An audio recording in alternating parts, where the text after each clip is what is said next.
திருப்பாவை பாசுரம் 4. அடியேன் ஸ்ரீமதே ராமானுஜாய நமக, ஸ்ரீமத் வரவரமுனையே நமக, ஸ்ரீ கோவில் கந்தாடை அண்ணன் சுவாமிகள் திருவடிகளை சரணம், ஆச்சாரியன் திருவடிகளை சரணம், ஆழ்வாரின் பெருமானாட்டியர் திருவடிகளை சரணம். நீலா துங்க ஸ்தனகிரி தடி சுப்தமுத்போத்ய கிருஷ்ணம் பாராத்யம் ஸ்வம் ஸ்ருதி சரசிர சித்த மத்யாபயந்தி शोषिष्टायां सजिनिकलितं या बलात्कृत्य भुङ्क्ते कोधा तस्यै नमयितमितं भूय एवास्तु भूयः. அண்டமையல் புதுவை ஆண்டாள் அரங்கற்கு பண்ணு திருப்பாவை பல்பதியம் இனிசையாள் பாடிக் கொடுத்தாள் நற்பாமாலை பூமாலை சூடி கொடுத்தாலை சொல்லு சூடி கொடுத்த சுரக்கொடியே தொல்பாவை பாடியருளவள்ள பல்வளையாய் நாடி நீ வேங்கடவர்க்கு எண்ணி விதி என்றை மாற்றம் நாம் கடவா வண்ணமே நல்கு. श्री विष्णु चित्त कुलनंतन कल्पवल्ली श्रीरंगराज हरिचंतन योग दृश्यां साक्षात् क्षमां करुणया कमलामिवाण्यां कोधामनन्य चरणं चरणं प्रपद्ये. ஸ்ரீமன் நாராயணன் கிருஷ்ணனாக அவதரித்து கோபிகைகள் உடனே சம்சேஷனம் செய்து இருப்பதை கண்டான் வர்ணதேவன். கிருஷ்ணன் இப்படி இந்த கோபிகளுடனே கையாளாக இருக்கிறானே, நாமும் ஏதாவது செய்ய வேண்டும், இவர்களுக்கு செய்து அவனிடத்திலே ஒரு நல்ல ஒரு சொரூபத்தை பெற்றுக்கொள்ள வேண்டும் என்று ஆசைப்பட்டான். அதற்காக இவர்களிடம் கேட்டானான், உங்களுக்கு நான் செய்ய வேண்டியது என்ன என்று கேட்ட உடனே ஆண்டாள் நாச்சியார் அருளி செய்கிறார், ஆழிமழை கண்ணா ஒன்று நீ கை கரவேல் ஆழியுள் புக்கு முகந்த கொடாட்டேரி ஊழி முதல்வன் உருவம் போல் மெய்கருத்து பாழியம் தோளுடைய பத்மநாபன் கையில் அழி போல் மின்னி வளம்புரி போல் நின்றறிந்து தாழாதே சார்ந்த முதைத்த சரமழை போல் வாழ ஒழுகினில் பெய்திடாய் நாங்களும் மார்கழி நீராட மகிழ்ந்தேலோர் எம்பாவாய் அப்படின்னு ஆழிமழை கண்ணா என்று வர்ணதேவனை அழைத்து அவள் கட்டளையிடுகிறாளாம். ஆழிமழை கண்ணா, ஆழி என்று கடல் சமுத்திரத்துக்கு சொல்லப்படுறது. அந்த கடல் போன்ற காம்பீரியத்தை சுபாவத்தை உடையவனாம் வர்ணதேவன். சமுத்திர இவ காம்பீரிய என்ற திருஷ்டாந்தம் இங்க சொல்லப்படுறது. ஆழிமழை கண்ணா மழைக்கு அதிபதியான அந்த வர்ணதேவன் என்று ஒரு அர்த்தம். இன்னொன்று என்னன்னா, கண்ணா ஏன் அப்படின்னு விழிக்கிறா, அதாவது கூப்பிடுறா அப்படின்னா, எப்பவுமே கிருஷ்ணானுபவத்திலேயே ஈடுபட்டு கொண்டிருப்பதனால கண்ணா கண்ணா என்று கூப்பிடுவதால இங்க மழைக்கதிபதியான இந்த வர்ணதேவனையும் அவன் கண்ணா கண்ணா என்று அழைக்கிறார்களாம். இந்த மழை இருக்கு இல்லையா, அது ஒரு சிலருக்கு மட்டும்தான் பெய்யுமா? அப்படி இல்லை, எல்லாருக்கும் பொதுவானது மழை. அதில் பாவம் செய்தவர்களுக்கு புண்ணியம் செய்தவர்களுக்குன்னு பிரிச்சு பிரிச்சு வர்றதில்லை, எல்லாருக்கும் பொதுவாகவே அது வர்ஷிக்கப்படும். இதுல நம்ம யார் எடுத்துக்கிறோமோ அதுக்கு தகுந்த மாதிரி தான் அந்த மழையில எடுத்துக்கிறோம். அதே மாதிரி தான் இங்க சொல்ல, ஒன்று நீ கை கரவே, உன்னுடைய வன்மை சிறிதும் குறையாமல் நீ தோற்ற வேண்டும். சேத்தனர்களுடைய நன்மை தீமைகளை கணக்கிட்டு பலன் கொடுக்கும்படியான ஈஸ்வர கோஷ்டியை போல இல்லாமல் குற்றம் செய்யாதவன் யாராவது இருக்காளா? இல்லை, குற்றம் ஒன்றும் இல்லாதவன் கோவிந்தன் மட்டுமே. அதனால மற்றவர்கள் எல்லாருமே குற்றம் செய்தவர்களாக தான், ஏதோ ஒரு விதத்தில் ஏதாவது ஒரு குற்றம் செய்துதான் இருக்கும். அதனால நீ பின்வாங்காதே, உன்னுடைய வன்மையை நீ குறைக்காதே. கைனா கொடை, கை கரவே, நீ உன்னுடைய அந்த மழையை வசிக்கக்கூடியதை குறைச்சி கொள்ளாதே என்று இங்கு அர்த்தம் சொல்லப்படும். எங்களை வாழ்வித்து கொண்டு வரவேணும். சீதா பிராட்டியை தேடி சென்ற ஹனுமனை பற்றிய விவரம் கிடைக்கல. யாருக்கு? ஜாம்பவான் முதலியோர்களுக்கு கிடைக்கல. அதனால அவர்கள் என்ன நினைத்தார்கள்லாம், நம்ம இனிமேல் உயிரோடு இருக்கக்கூடாது, இந்த உயிரை விட்டுவிடலாம் என்று நினைக்கும் போதுதான் வானர கூட்டங்கள்லாம் அனுமன் வந்ததை தெரிஞ்ச உடனே அப்படியே 6% சத்தம் போட்டது.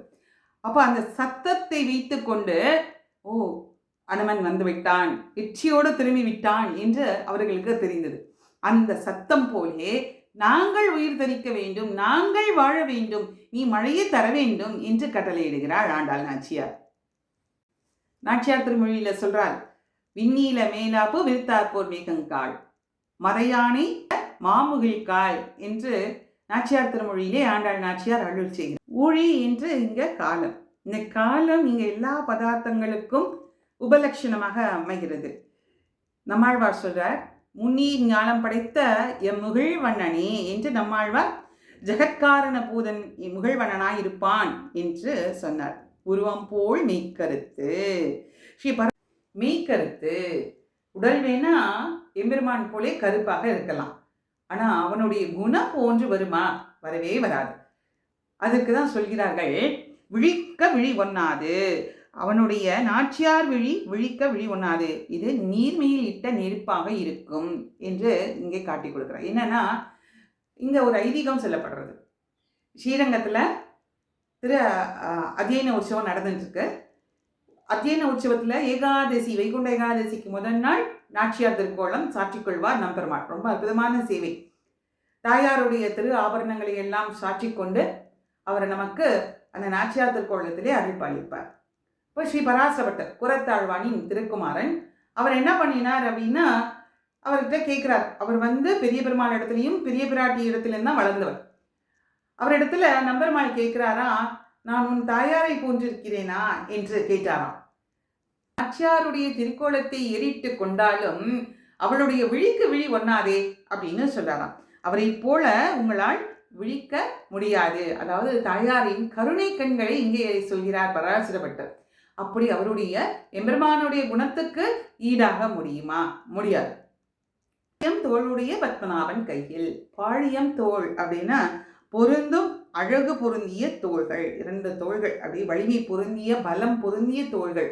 அந்த வளம் பொருந்திய தோள்கள் சுந்தர தோளுடையான் இல்லையா? கள்ளழகர் சுந்தர தோளுடையான், அழகான தோள்களை உடையவனாம் திருமாலிருஞ்சோலையில் இருக்கக்கூடிய அந்த கள்ளழகர். அதனால்தான் கூரத்தாழ்வான் சுந்தர பாகஸ்தவம் அதுல சொல்றார், அழகான திருத்தோள்களை உடையவன் அப்படின்னு சொல்றார். பத்மநாபன் கையில்.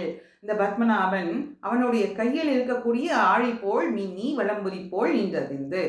ஆழி போல் மின்னி சக்கரத்தை போன்று மின்னி பளப்பளத்து நின்ற போல் நின்று அதிர்ந்து சத்தம் கொடுத்து என்ன பண்ணணும்? மழை வர்ஷிக்க வேண்டும் அப்படின்னு சொல்றார்.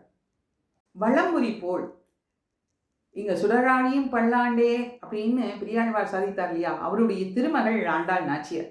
அதனால இங்க சொல்றா வளம்புரி போல் நின்றது அப்படின்னு சொல்லிட்டு, தாழாதே. தாழாதுன்னா காலம் கடத்தாதே, நீ காலத்தை கடத்தாமல் உடனே என்ன பண்ணும்? தாழாதே சார்ந்து முதைத்த சரமழை போல். சார்கம்னா வில்லு.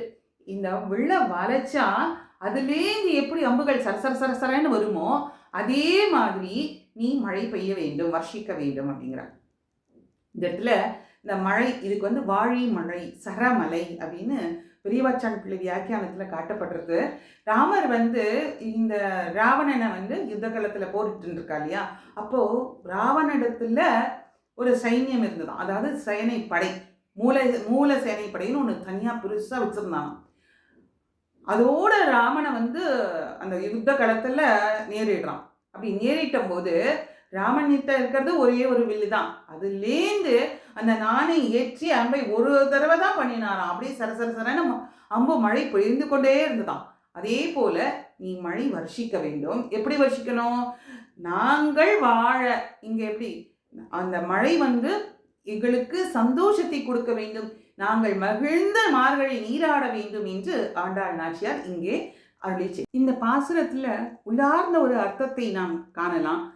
ஆரியர்கள், அதாவது நமக்கு ஆச்சாரிய பெருமக்கள் இருக்கா இல்லையா? அவா மேகம் போல பகவத் விஷயத்திலே ஆழங்கால் பட்டு எப்போதும் பகவான் சிந்தனையிலேயே இருக்கிறார்கள். அது மட்டும் இல்ல, மேகம் போல நமக்கு மழையாக பெய்து நம்மளை ரட்சித்து கொண்டிருக்கக்கூடியவர்கள் ஆச்சாரியர்கள். அந்த ஆச்சாரியர்கள் திருமால் திருமேனி ஒக்கும் பேரு உலகம் உய்ய நமக்கு வழிகாட்ட எங்கும் சஞ்சரிக்கிறார்கள் இந்த ஆச்சாரியர்கள். இதுதான் இந்த பாசுரத்துல சொல்லக்கூடிய உள்ளுரை பொருள். நாமும் இதன் அர்த்தங்களை விசேஷங்களை எல்லாம் அறிந்து கொண்டு ஆண்டாள் நாச்சியார் அருளி செய்த திருப்பாவியை அனுதினமும் நாம் அனுசந்திப்போம். நன்றி, நமஸ்காரம்.